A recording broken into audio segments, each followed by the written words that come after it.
The story begins in the city of Shanghai. In a quiet room, a green-haired woman next to him, Sang Wansen, is breastfeeding her newborn son. She tells her baby, Chen Chen, how lucky he is to only eat and sleep, smiling that, although she is losing sleep over him, it is worth it if he grows up healthy. Unbeknownst to her, the baby is not ordinary.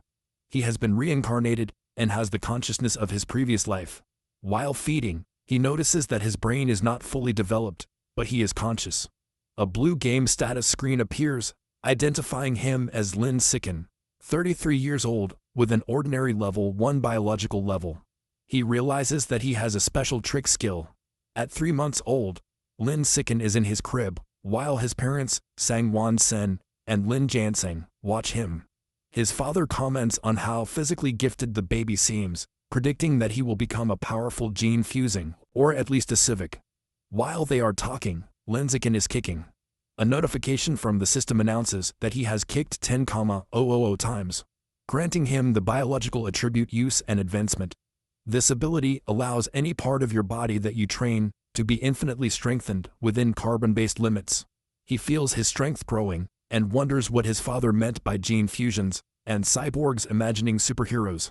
At 4 months old, Lin Sicken has learned to sit up and crawl. To avoid scaring his parents with his unnaturally rapid development, he trains only at night. Every time he crawls, his system rewards him with points. A month later, at the age of 5 months, he has mastered walking. At 6 months, he can finally sit and crawl in front of his parents without looking too strange. While watching TV, a news report about aberrant beasts shows gene splitters and cyborgs joining forces to fight them. For the first time, Menziken understands that this world is vastly different from his old world. He learns that this Earth has mutated, giving rise to terrifying creatures called aberrant beasts. To fight against them, humanity developed 2 paths. The first is mechanical ascension, where humans modify their bodies with technology to become powerful sea-boxes. The second is genetic modification, where humans fuse their genes with aberrant beasts, becoming gene fusions to fight monsters with their own power. Realizing the dangers, the reincarnated Lin Sicken decides to use his system to grow up safely, evolve his abilities while remaining hidden, and survive in this dangerous world. One day, the doorbell rings. San Benson opens to a woman in a blue dress, Sumang, her new next-door neighbor. Sumang introduces her family, her husband, Sen Jianj, and her young daughter, Senanan, who is clutching a doll. Lin Sicken looks at the girl with hair purple. She recognizes Shen Han as her first friend in this new world, feeling that their destinies will one day be closely united. Time passes, and Lin Sicken devotes himself to training. At 7 months, thanks to his ability to use and advance, he has mastered running, jumping, and basic language, talking to himself, earning stat points for each activity. At 8 months, her training has progressed to doing sit-ups and push-ups in her crib. He is careful to practice only when his parents are not around. But one day, his mother, Sang Benson, walks to the balcony, and she's surprised to see her 8-month-old son doing sit-ups. He rubs his eyes in disbelief. However, being a web novel author, she dismisses it as a stress-induced hallucination. Lin Sicken immediately pretends to be asleep, breathing a sigh of relief, and making a note, mentally, to be more cautious. A few days later, while giving her a bath, Sang Wangsen makes another shocking discovery. She screams for her husband, Lin Janseng. As he rushes in, she points out that her 8-month-old son has defined ABS. Lin Jansen is stunned. He enthusiastically suggests that his son could be a 1 in a million prodigy with a bright future as a powerful gene-fusing or cyber. Listening to this genius narrative, Lin Sicken is relieved that his secret is safe, realizing how lucky he is to have 2 web novel authors with. As parents, Lin Sicken reflects that in this mutated land, he is not the only genius. He and his mother watch a news report about a 2-year-old boy from a martial arts family who can lift a 20-kilogram dumbbell with one hand. Sang Wangsan pulls his son closer, proudly declaring that his Chen is just as amazing. Lin Sicken is touched by his mother's confidence and wonders if he will also be able to lift 20 kilos by the time he turns 2. By the time Lin Sicken turns 2, his training has paid off. He has kept a low profile while secretly developing his strength, easily lifting a 20-kilo weight with one hand in the warehouse. Her session is interrupted when her mother calls that Anan, the nickname of Zen and Nan, is here to play. Startled, he puts down the weight and goes out. She opens the door to find Sen and Nan, now also too, offering her a cake. Lin Sisson internally comments that due to their different mental ages, they don't play conventionally. While Anan is a typical little girl, he uses every moment to train. He has found a unique way to spend time with her. Since he likes to be around, it serves as a perfect and customized weighted vest for his exercises. However, there is a recurring problem, which he is reminded of when he feels a moist warmth, and screams that Anan has urinated on him again. Another year goes by. At the age of 3, Lin Sicken's strength has grown exponentially, and he can lift a weight of 40 kilograms with one hand. While watching TV, he sees a report about a 4-year-old prodigy lifting a 30-kilogram dumbbell and notes with satisfaction that he is already stronger. Despite his progress, his system still shows his biological level as ordinary level 1, wondering what it would take to reach level 2. With these questions in mind, he leaves his house for the first time. The outside world is a stunning futuristic cityscape with beastmen and cyborgs, which he assumes to be the gene splitters and cyborgs he has heard about. Accompanied by his mother and his neighbors, his Mendi Sinanen, he goes to the library. Since her parents do not allow her to use electronic devices, books are her best source of information. At the library, his mother directs him towards the children's section, but Lin Sicken heads to advanced encyclopedias. With a worried Sen Singen following him, the mothers look confused. Su Men asks why he likes these books, and Sang Banson guesses that it's his genius genes. While Zen Kingen offers him cookies, Lin Sicken is absorbed in his reading. Through the books, he learns that all life is classified into 6 biological levels: ordinary, advanced, rare, epic, legendary, and mythical, each divided into 9 levels. He realizes that normal humans like his parents are at the bottom, ordinary level 1, as insignificant as ants compared to with higher level beings. This knowledge lights a fire under Lin Sicken. You need to speed up your training while keeping your cover. His system alerts him about a new mission. Give them 100 million characters to be rewarded with the heavenly root of wisdom. Excited to train both mind and body, he accepts. For the next year, Lindsay can divide her time between physical training and voracious reading. At the age of 4, he and Sen and Nan start kindergarten, holding hands with teacher Sang Mei. Your hard work pays off. Soon after starting school, he reaches ordinary level 2. His physical prowess is immense. He can lift a weight of 80 kilograms with one hand, jump 1.2 meters, and run 100 meters in less than 11 seconds. Outstanding statistics for an adult, and much more for a kindergarten child. One day, he finds children surrounding a crying Sangsingen, calling her Miona. Seeing her friend being harassed, she knows she has to act. He jumps dramatically to the center of the bullies. He stares at them and issues a terrifying threat. If anyone bothers Anan again, he'll pee on his bed. Every day. The childish but threatening threat works. The bullies burst into tears, vowing never to return to kindergarten again. Zen Kingen looks at his protector with admiration. This act unlocks a new achievement, the title of King of Kindergarteners, and a new science series of missions. He is delighted to be able to work on multiple missions at once. Half a year later, he completes his reading mission. After having read 100 million characters, he is granted the celestial root of wisdom, granting him a perfect eidetic memory and the maximum ability to learn. Human learning. Time flies, and Sane and Senkingen are almost 7 years old, posing for their kindergarten graduation photo. Even during the holidays, Lin Sicken does not rest, now strong enough to train with a massive 200-kilogram barbell. During the holidays, his skills reached new heights. He could jump more than 2 meters high, and had broken the 8-second barrier in the 100-meter race. With a time of 7.98 seconds, his mind was just as sharp, driven by his new attribute. I had already finished most of the elementary school curriculum. Her new life began at Sunshine Elementary School. Because I was already self-studying advanced subjects, the academic competitions were easy. Effortlessly, she took first place in the National Elementary School Academic Competition, only to unlock her degree as quickly as possible.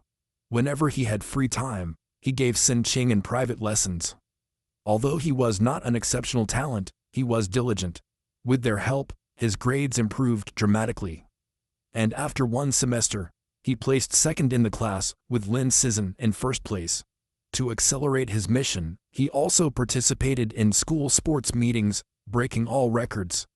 Just when she thought her school life would continue in this predictable routine, a special new transfer student appeared. The teacher introduced the newcomer to a girl with long silver hair next to her named Baesu. Lin Sizhen immediately knew that he was different. While standing at the door, she could feel a faint unusual aura that did not belong to a normal human. As the new transfer student, Baesu walks to find a seat. The other students watch her curiously. Sen Singen leans over to Lin Sizhen, whom he calls Zhao Chen, and whispers to him about how pretty Baesu's hair is, like winter snowflakes. However, Lin Sizhen is in no mood to argue about aesthetics. As Baesu sits near him, his mind is on the strange non-human aura he feels from her. She wonders if she could be a gene splitter or the offspring of one. In the following days, Vihai proves to be an enigma. He does not speak to anyone and rests his head on his desk the moment the class ends, remaining motionless. She barely gets up to go to the bathroom. At first, the students are curious, they even take pictures with her while she sleeps, but since her behavior does not change, they lose interest, and the classroom returns to its routine. This piece breaks down more than a month later. A strange phenomenon begins. Baesu begins to secrete a viscous white liquid. The substance has a foul odor and drips down your clothes and legs. The other students react with disgust, complaining about the terrible smell. A mean-spirited guy teases with a rude comment about the liquid. And then he pours his water bottle over her head, claiming that he is washing her. Humiliated and drenched, Baesu clenches her fist on the desk, and tears run down her face as she starts to cry, her shoulders shaking with silent sobs. The bullies burst into cruel laughter at his distress. Watching from their desks, Senkingen turns to Lin Sizhen with a worried expression, asking if they can help poor Baesui. Lin Sizhen is confused. He had felt that Baesui was dangerous, so he can't understand why she is crying. He agrees to help, while Camille, mind towards the bullies, reevaluate their assessment. Although he still does not understand her, he realizes that, for now, she is not a threat. She is just a weak girl who is being bullied, and he has to intervene.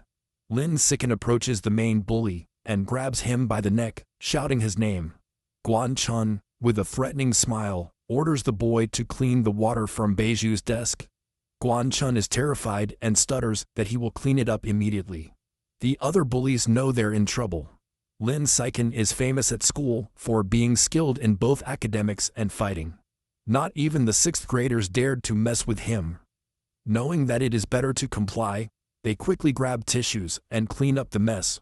Once the desk is cleared, Lin Sizhen's gaze sweeps over the group. She orders everyone involved to apologize to her immediately. The thugs, sweating and terrified, quickly comply. They line up in front of her desk and bow their heads, offering apologies and promising never to bully her again. With the thugs gone, Baesu looks up, his eyes still teary. He gratefully thanks Lin Sizhen and Sen Kingen. Sen Kingen puts a comforting hand on Baesu's shoulder, telling him that classmates are supposed to help each other. From that day on, Sen Kingen sets out to be friends with the quiet white-haired girl, always dragging Lin Sizhen. The three of them start spending their free time together. Zen and Nan is especially kind, always sharing their tastiest snacks with Baesu first. During one of these moments, while Zen and Nan offer him a treat, Baesu hesitates. She looks at them and asks if they are not upset about her because she smells so bad. She explains that she regrets not having trusted them, but since she was a child, she has always been rejected by everyone. For someone to be nice to her feels so unreal that she thinks she must be dreaming. Baesu looks surprised when Shen Kingen firmly tells her that this is not a dream. Shen Kingen smiles softly and says that she knows what she is, so she would never feel displeased by her. She declares that as long as Baesu is willing, they will be friends forever, dragging a slightly exasperated Insikin into the promise. Moved by emotion, Baesu hugs Sen Singen tightly. Tears of gratitude run down her face as she thanks them for their kindness.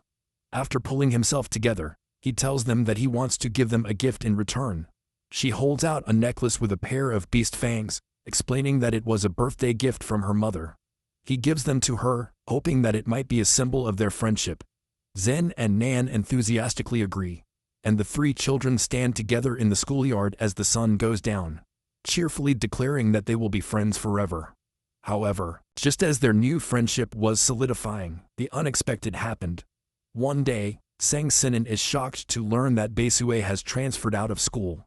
Lin Sikin confirms this, revealing that he saw her filling out the retirement papers. He remembers watching from the door of the principal's office. He saw Baesu with the director and a big, intimidating man with cybernetic arms.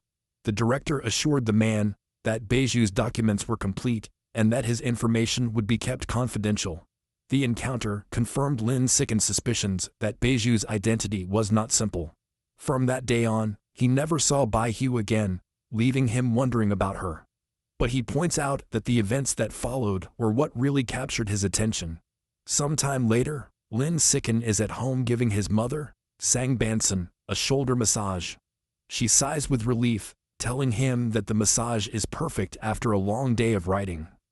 Lin Sikin internally notes that he learned professional massage techniques thanks to his heavenly root of wisdom, and is surprised by its usefulness. Their quiet evening is interrupted by an important newscast. It presents another incredible achievement of the Kyudo prodigy. At just 10 years old, the boy has successfully fused with aberrant beast genes, and can now lift a 500-kilogram rock with one hand. Lin Second recognizes the boy and realizes with a jolt that his rival has already started the gene fusion. His father, Lin Janseng, complains that the Kyudo prodigy is always on TV, questioning whether they are trying to turn him into an influencer. The parents discuss it. Lin Janseng explains that the boy is from a 1,000-year-old martial arts family, so they probably have advanced gene fusion technology. Zen Wanson argues that it is wrong to use a child as a guinea pig. Her husband replies that for such a family interests come first, earning a sarcastic, "You know everything about his wife." While his parents are arguing, Lin Sikin is absorbed in his thoughts. Remember that before the fusion, the prodigy could lift 100 kilograms. Now he can lift 500 kilograms, a 5-fold increase. In comparison, Lin Sikin, at only 8 years old, can already lift a weight of 300 kilograms with one hand, without any gene fusion. He concludes with a confident fist that his own potential is much greater. Her confidence was soaring, but that feeling was short-lived. The following newscast taught him the true meaning of fear. Breaking news shows a city in a neighboring country completely devastated by a massive explosion. The report indicates that, according to the images, the attack was carried out by giant aberrant rats. The screen shows horrifying images of monstrous rats swarming through the ruins, capturing a woman screaming into their huge jaws, and then brutally devouring her. The news continues, confirming that the heretics were responsible for the attack of aberrant rats, fanning the flames from the shadows. At a press conference, an official from the devastated country of Sakura pleads for international help, explaining that heretics are a shadowy cult that manipulates beasts. Watching the news, Lin Se-chin learns that the cult is an anti-human organization of traitors who serve the aberrant beasts for their own benefit. He is relieved to have been born in a powerful and stable country, giving him a safe place to grow stronger while remaining low-key. His thoughts are shattered by sonic booms outside. He runs to the window and pulls back the curtain to see a squad of heavily armed cyborgs flying across the night sky. He wonders why so many are being deployed, hoping nothing bad is happening. The next morning, everything seems normal.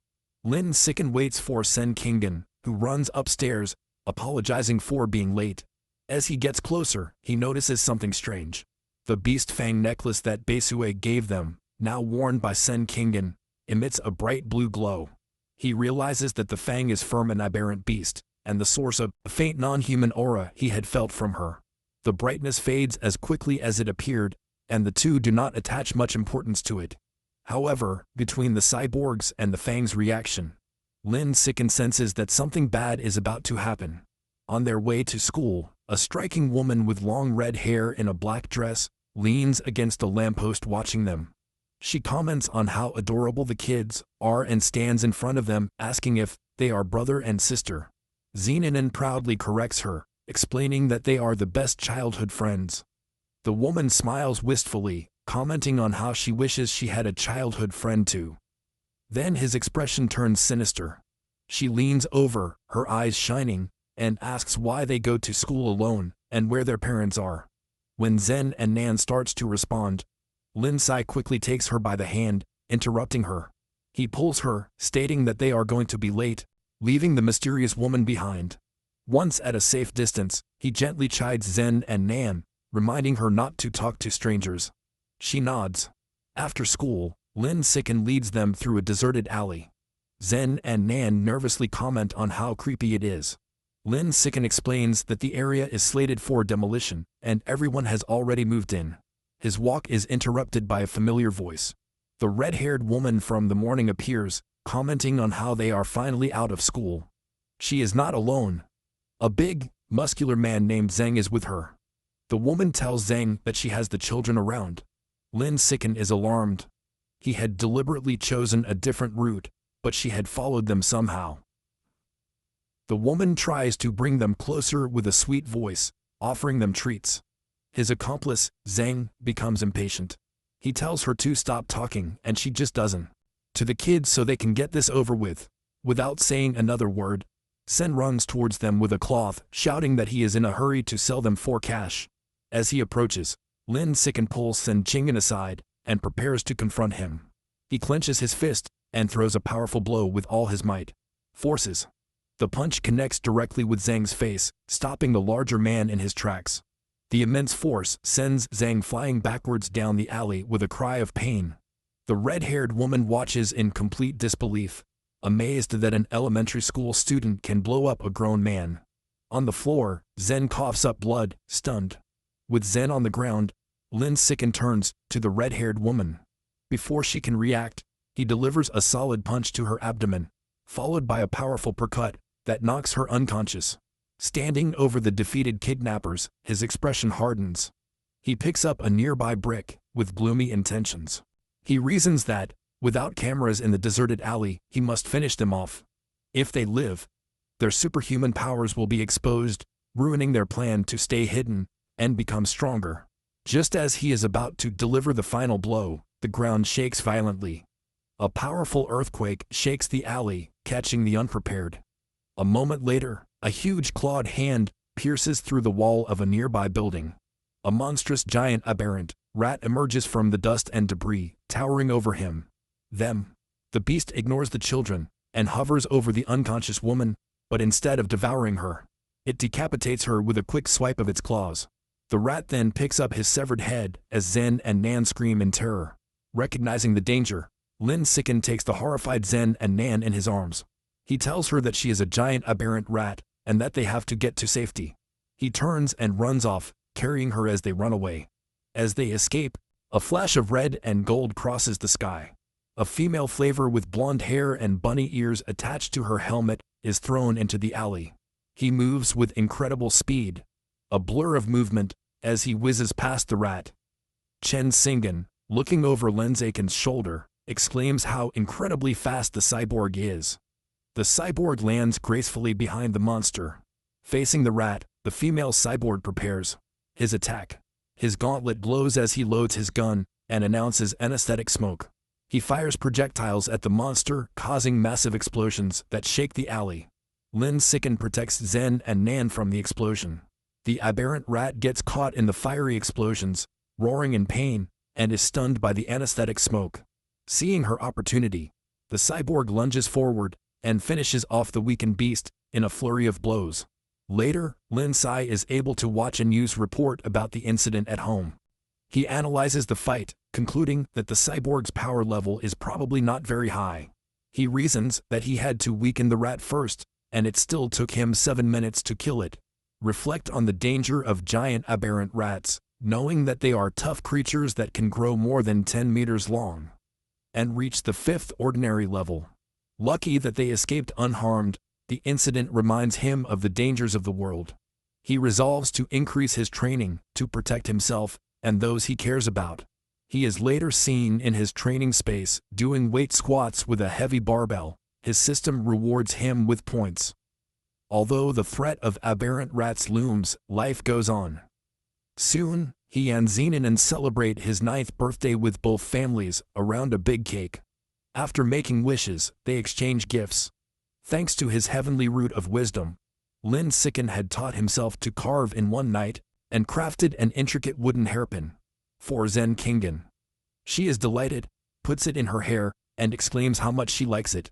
Time passes quickly, and soon Lin Sicken and Zen Kingen graduate from elementary school and start middle school.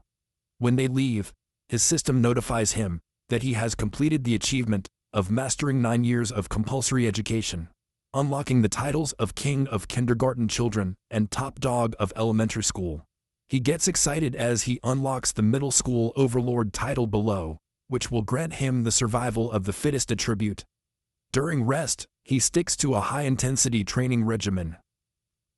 His training includes 1,000 push-ups with a huge rock on his back, which gives him huge statistical increases. Your hard work pays off. Just before school starts, after a 10-kilometer run, his system announces that his biological level has reached the 3rd ordinary level. His physical attributes increase dramatically. Now he can lift 700 kilograms with one hand, has a vertical jump of 4 meters, and can run the 100 meters in 6 seconds. As his power grows, he wonders what level the Kyoto prodigy has reached. Coincidentally, a news story is broadcast on television the night before school starts. The report reveals that the now 14-year-old prodigy has fused with giant ant genes and can lift a 2,000-kilogram alloy block with one hand. Lin Sicken calculates that since the giant ant genes increase strength by a factor of 4 to 8, the true lifting of the prodigy without the genetic enhancement is only about 500 kilograms. This means that Lin Sicken is still fundamentally stronger. He smiles, imagining how powerful he will become with the future gene fusion. The next day, middle school starts. Because he was the best student in the city, all the best middle schools tried to recruit him. He accepted Sanae Maidasuku's invitation, but only if Zen and Nam could be in his class. During registration, they are greeted by the principal and their new classroom teacher, who express how much they count on him. After some banter, he excuses himself and leaves with Sen Kingen. The real reason why he chose Sanae Middle School was because of its excellent sports facilities. They had planned to play badminton on the school's court before classes officially started. On the court, an excited Zen and Nan says to Lin Sicken, "Xiaokan, you should start." He serves with a flourish, screaming his fairy curveball. Lin Sicken easily catches the steering wheel in the air, but his game is interrupted. A group of seniors approaches, and their leader, wearing a backwards cap, snatches the steering wheel, informing them that the court is reserved. His friends mockingly offer to let Zen Kingen stay and fight with them. Zen Kingen stands firm and telling them that they have to follow the rules and that they were there first. Lin Sicken, seeing that they are getting too close to Senkingen, intervenes with a cold expression. She tells them to stay away from her and reminds them of the first come, first served rule. The leader scoffs, arrogantly declaring that he is taking over the court. The leader holds the steering wheel and throws it up, but before he can serve, Lin's Ichin moves. He declares that from now on, his rules are the only ones that matter. With a surge of power, he jumps up and hits the steering wheel with incredible force. The flyer shoots across the court, a white blur. It moves so fast that the leader barely has time to react. The impact shatters his racket and throws his cap in the air. The veterans are left in shock, sweating and shaking. They wonder if Linsison is even human, doubting if he is a gene fusing. Juan notices with terror that, if the shot had deflected a little, he would have blown his boss's head off. Completely intimidated, The veterans bow deeply in apology. They tell Lin Zikin that they understand the rules now and that they will leave immediately. Then they run away. Perhaps because word of the incident spread, no one dared to intimidate Lin Zikin or Zen Kingen anymore. Apart from being bigger and having better facilities, her new school life felt very similar. Academically, Lin Zikin was well advanced, having finished the middle school curriculum a long time ago. During class, I would read interesting books to pass the time. In the evening, after workouts, he used his heavenly root of wisdom to learn new skills online, quickly dabbling in cooking, photography, driving, swimming, and various sports.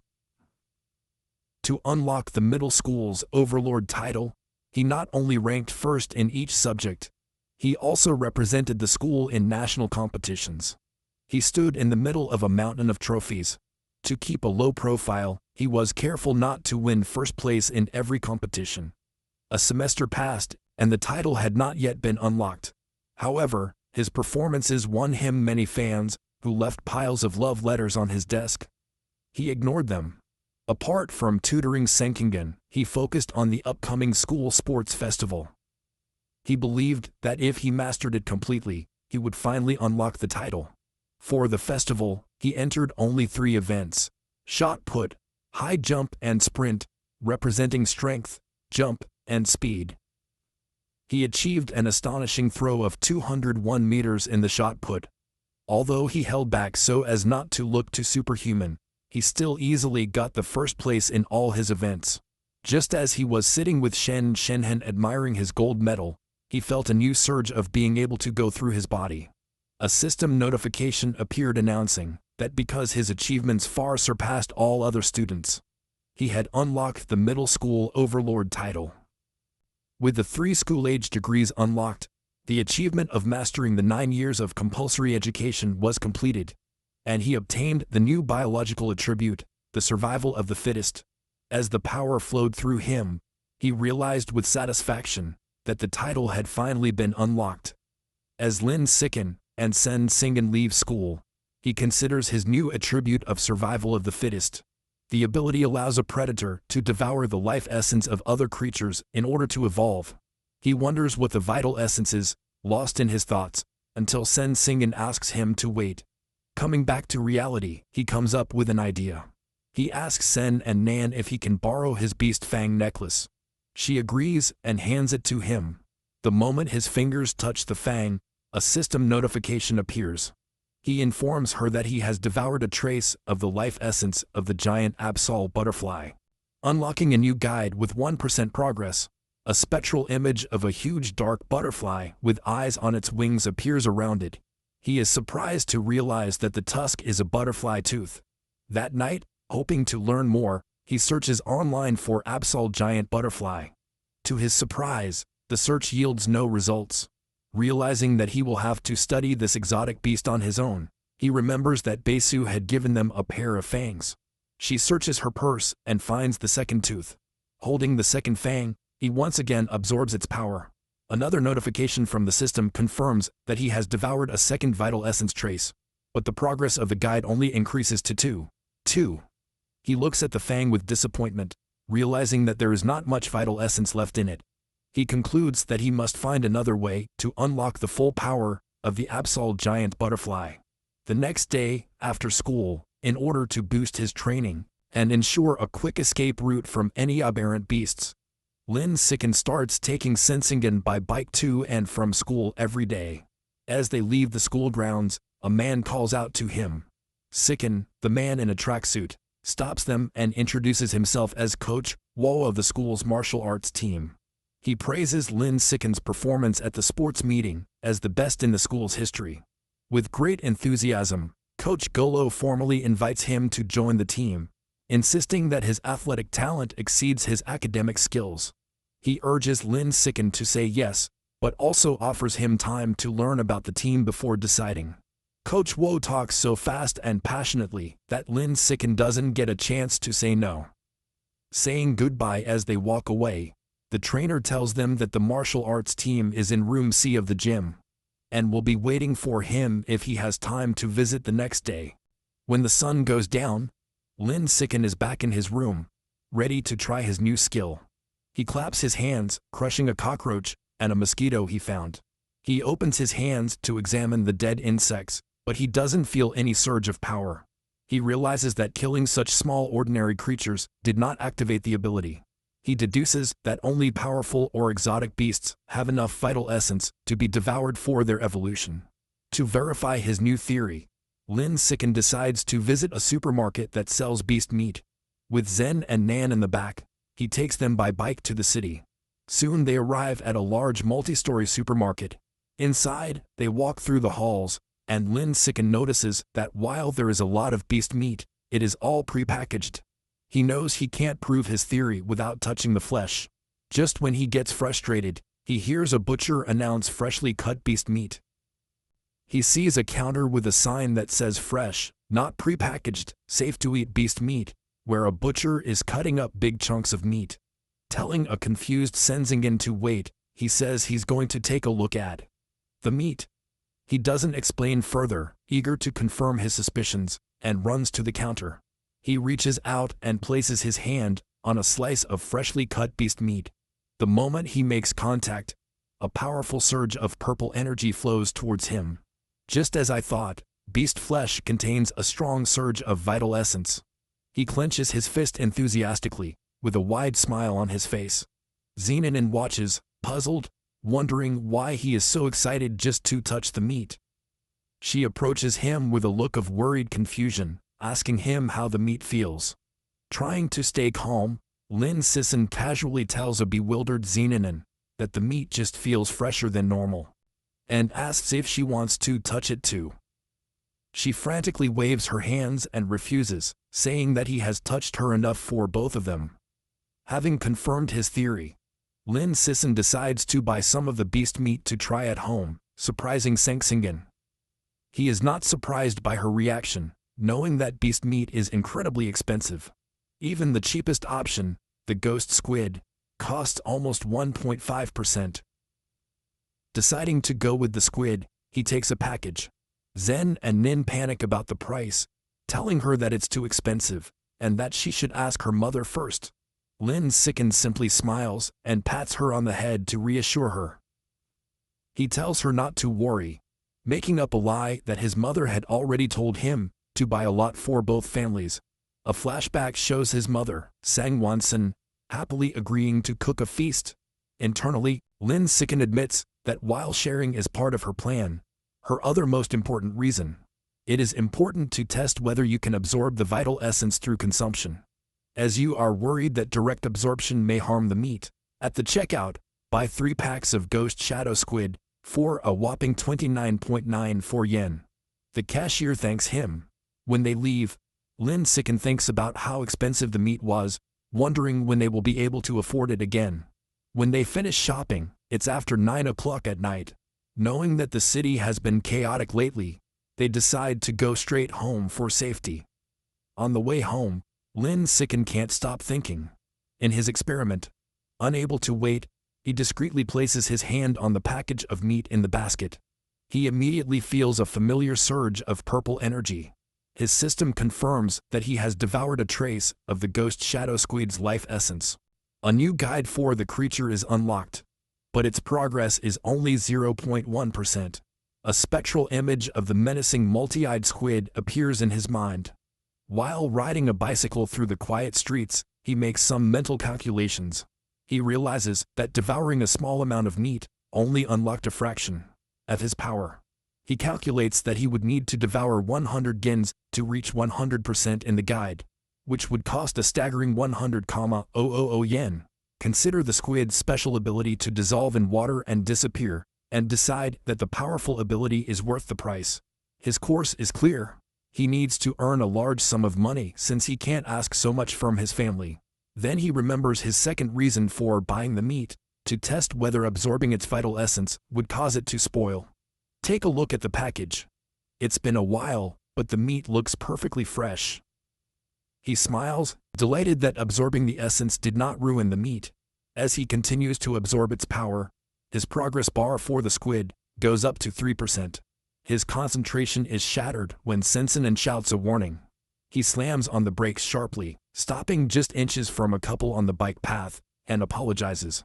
He berates himself for not looking where he was going, and then wonders why the lane is so crowded. Sensing in points forward. They see a tense standoff. A muscular man with red hair is holding a woman hostage at knife point. Sensing in recognizes the terrified hostage as her teacher, Chow Mei. The man shouts threats at the crowd. The area is surrounded by police officers trying to de-escalate the situation using a megaphone. The police captain restrains an officer, Abing, telling him not to shoot recklessly. The captain explains that the target is too close to the hostage and is using her as a shield, making a clean shot impossible. The officer suggests omniferous gas, but the captain rejects it, fearing that it will provoke the suspect before it can take effect. While the police hesitate, Lenziken decides to act.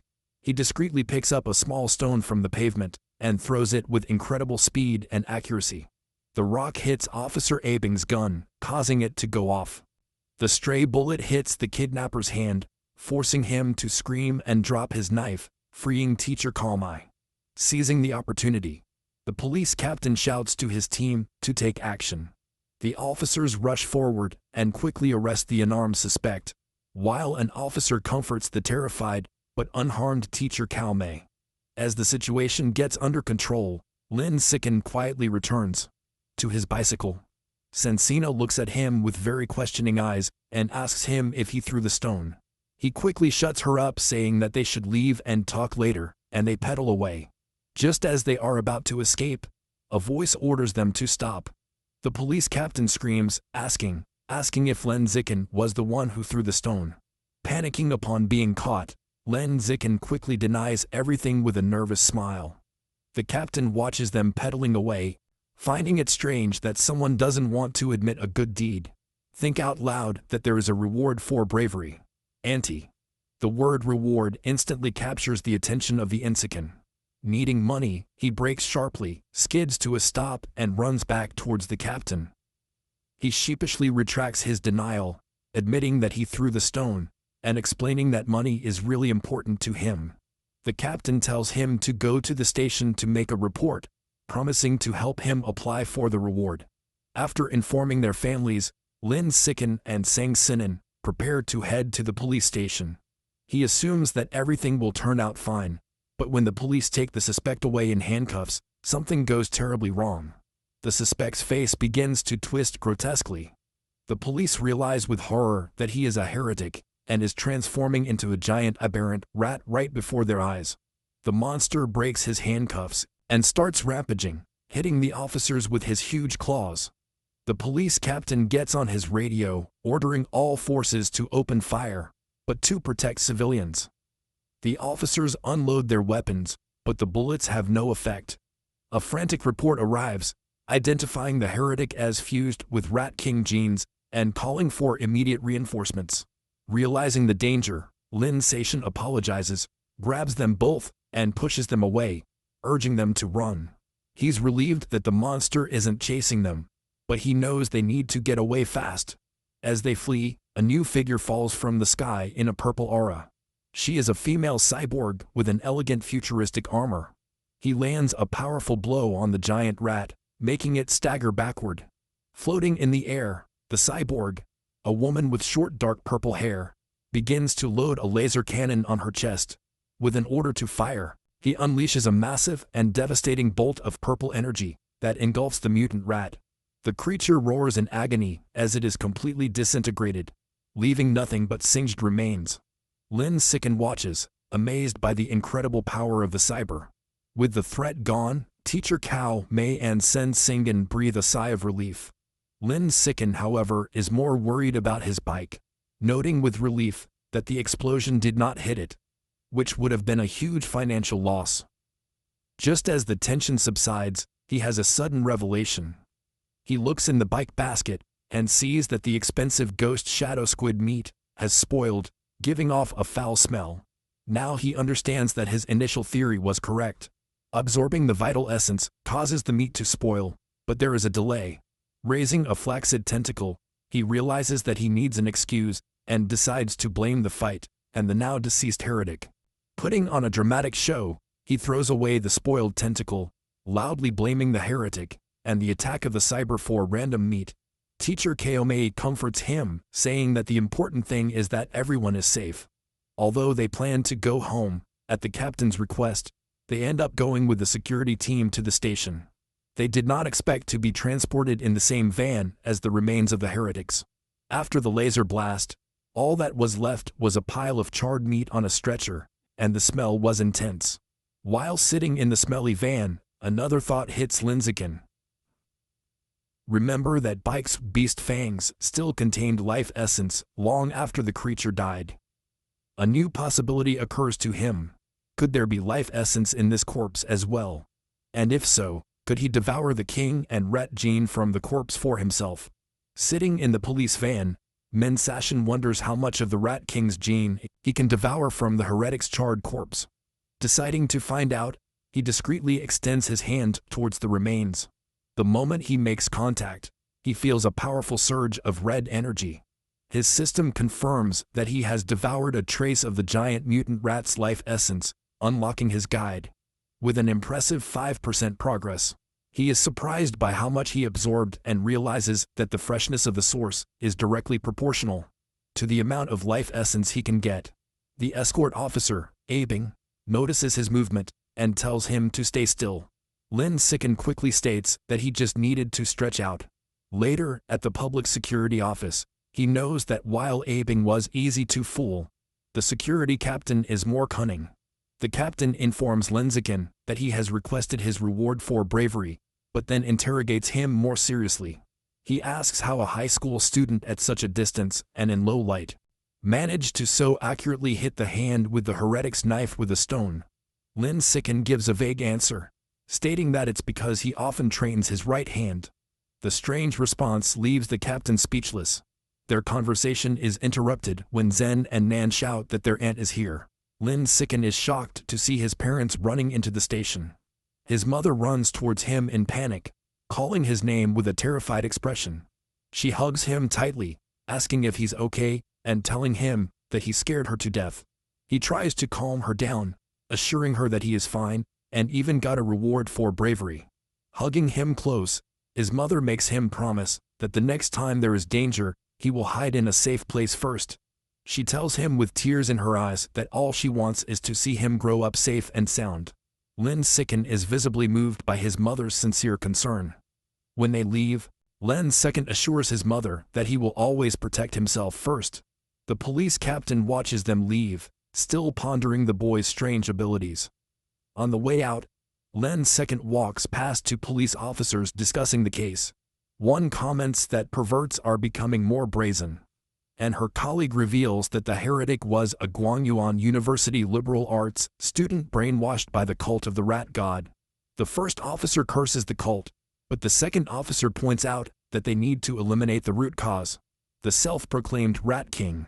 The name instantly captures Lin Sicken's attention. On the way home, he immediately starts researching the rat god cult on his phone. Surprised to find a lot of information, he learns that the main base of the cult is in the city of Shanghai, and most of its members are social outcasts. He discovers a shocking piece of information that suggests that the Rat King wants to evolve into a higher way of life, and is forcing his followers to collect evolution materials. This leads him to a chilling question. Has the Rat King, an aberrant beast, already developed sensitivity? His thoughts are interrupted when he looks out the window and sees a giant rat, almost the size of a cat on the sidewalk. For a moment, he wonders if she is related to the Rat King, but quickly dismisses the idea, telling himself that in the South, rats the size of a cat are not so unusual.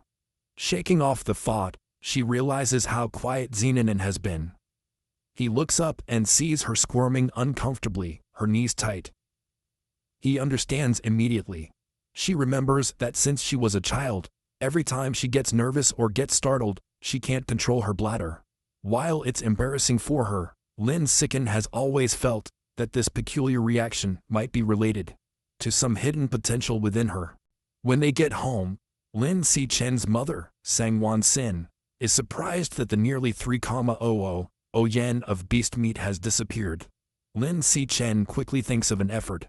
Excuse, timidly stating that during the emergency, he should have thrown her away while running away. His mother immediately puts his safety first, telling him to forget the meat, and that the only thing that matters is that he is unharmed. Lin Sizan exhales an inner sigh of relief, glad that he cheated on his mother. However, his father, Lin Janseng, is more stubborn. He announces that he is going back for the expensive meat, boasting that a fated wage slave like him is tough. Lin Zichen tries to stop him, arguing that he is too dangerous and that the meat is already spoiled. His father becomes suspicious and asks him how he could know that he had spoiled himself. Sweating nervously, Lin Sai Chin quickly states that it was an obvious assumption. Meanwhile, back in the now empty public security office, the police captain is still reflecting on the strange events of the night. While smoking a cigarette, he cannot get rid of the question of how an ordinary high school student could have thrown a stone with such incredible power and accuracy. Suddenly, he hears a strange noise from the corner. His eyes widen with surprise to see a huge rat, much bigger than any normal rodent, perched on top of the filing cabinets. Before he can react, the giant rat jumps down. The captain instantly pulls out his pistol and opens fire. The confrontation is quick and violent, ending in a bloody blur. The next day in class, Lin Sicken sighs at his desk. Reflecting on the previous night, he concludes that he is still too weak, compared to the powerful heretic and the female cyborg. You need to earn money fast to buy more beast meat, like the ghost shadow squid, to fill the progress bar of your guide.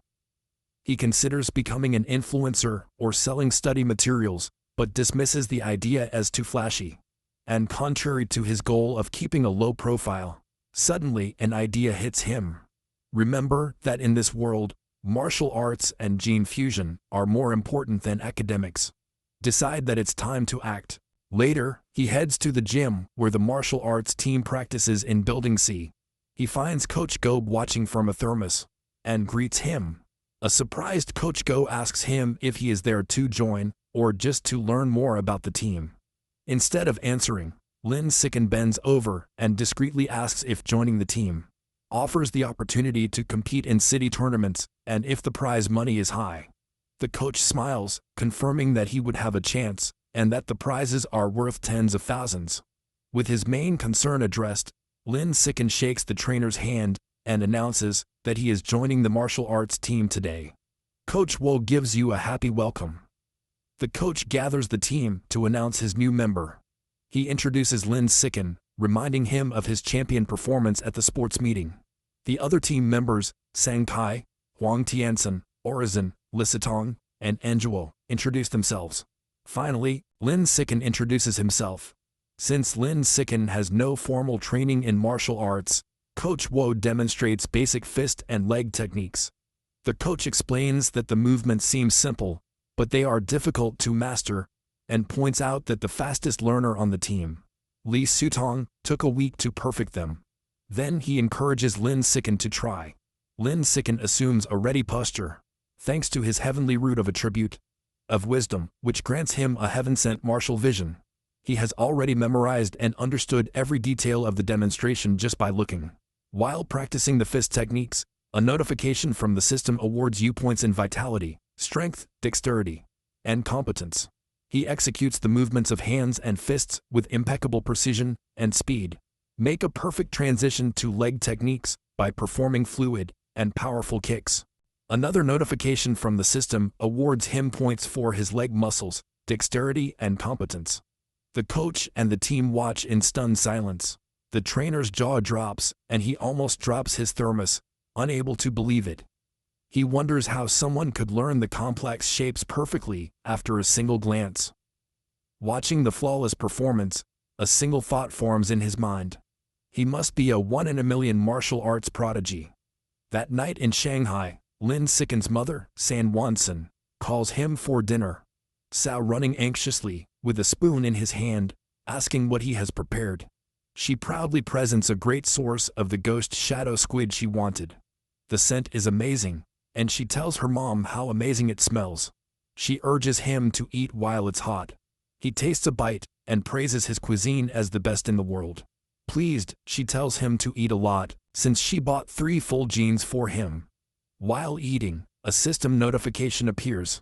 He has devoured a trace of the ghost shadow squid's life essence by consuming it, bringing his guide's progress to 3 or 1%. He realizes with frustration that eating the meat works just as well. If I had known, I wouldn't have messed up the first batch by touching it. While they are eating, a news report catches their attention. She is a 14-year-old genius, the youngest cyborg in history after merging with an energy core.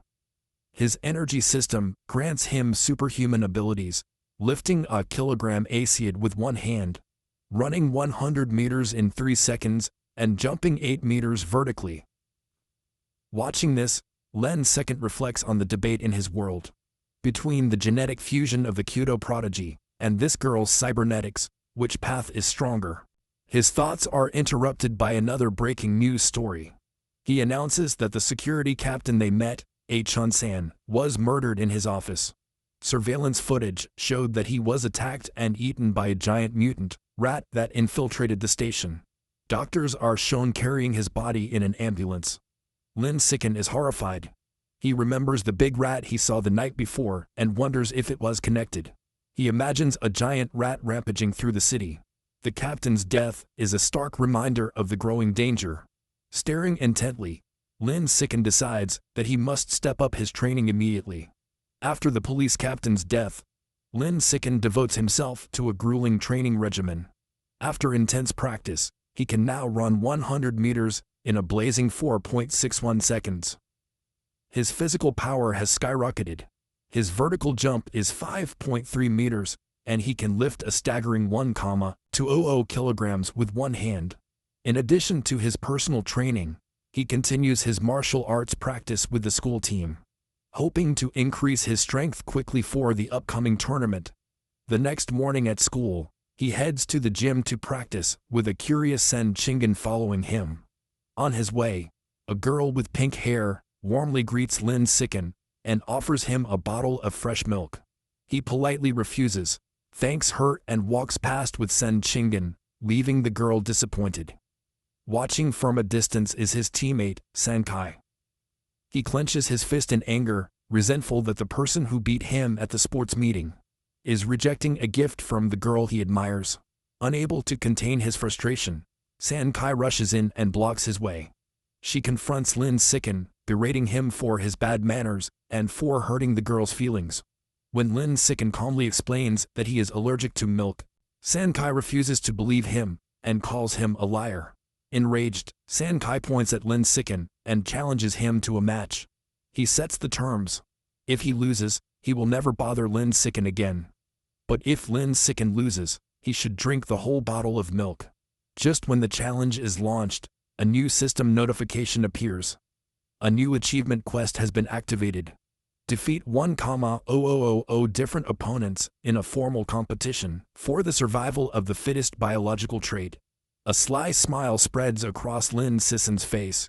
This is the opportunity you've been waiting for.